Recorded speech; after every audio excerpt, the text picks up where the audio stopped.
If you're a fan of the W-800H, then please let me know below and let me know why you like it, because I'm not a fan. And so I'm just going to quickly just go over this watch right now and just give you some, I guess, some pros and cons, but big spoiler alert, I don't like it, and I very much doubt I'm going to be wearing it very often, if at all. So yeah.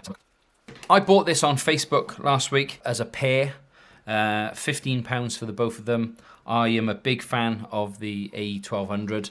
I already have another two. So for 15 quid, getting one of these in near mint condition was just worth doing. And obviously this then was a bit of a bonus to have this along with it. So this is a W800. It's a pretty standard Casio feature set. So you have the time, you have an alarm, you have a stopwatch, you have dual time, and then back to time again. One thing you may notice as I was cycling through the modes there was down in the bottom left-hand corner, no matter which mode you're in, it tells you the current time in your current time zone.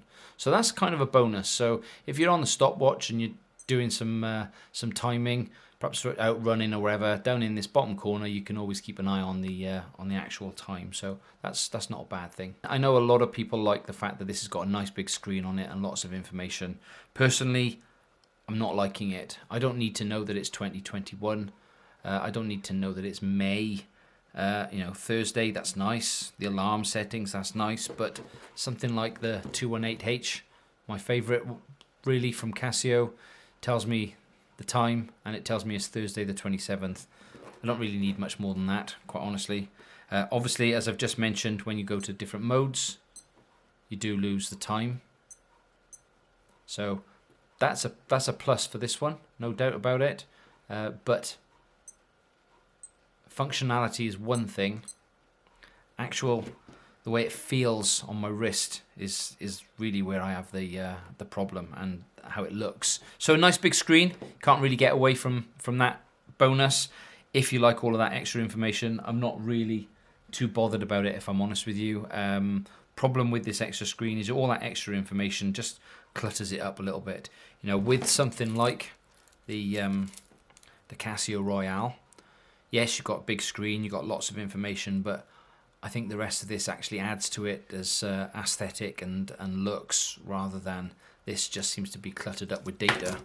So yeah, not sure. Critically as well is, if you look at these two side by side, and this is the W218H is probably my favorite Casio model.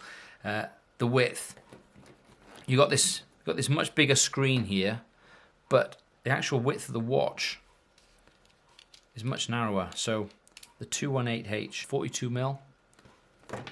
This one, 36.5. So we can let's be kind and let's go with the buttons. 40mm, 40.5 with the buttons. It catches up if you include the buttons, but the actual main case, the bezel, it's quite a lot narrower, and it actually looks a lot smaller. But it's taller. This is only 11mm. The 218H is only 11mm high. This one, 13.5. Now it's only 2.5 millimeters, but that just pushes it a little bit more proud of your wrist. It's going to make it more susceptible to scratches, and there we go. But the dimensions, importantly, it just doesn't. It just doesn't feel balanced. It's really bizarre. Something like the square here, which is but even that's only 12.6mm. So this is taller than a G-Shock Square, and the G-Shock Square is this height because it has protection bumpers on top for the screen. This one doesn't. It's just destined to be scratched. Also, I don't like the strap. This strap is really nasty. It's really old school. I don't know when this watch was first made and introduced, but I don't know. This strap is reminiscent of the F91W, so it's real old school classic Casio straps, and I don't really like them. This is probably my favorite Casio strap on the 218H. I like this a lot.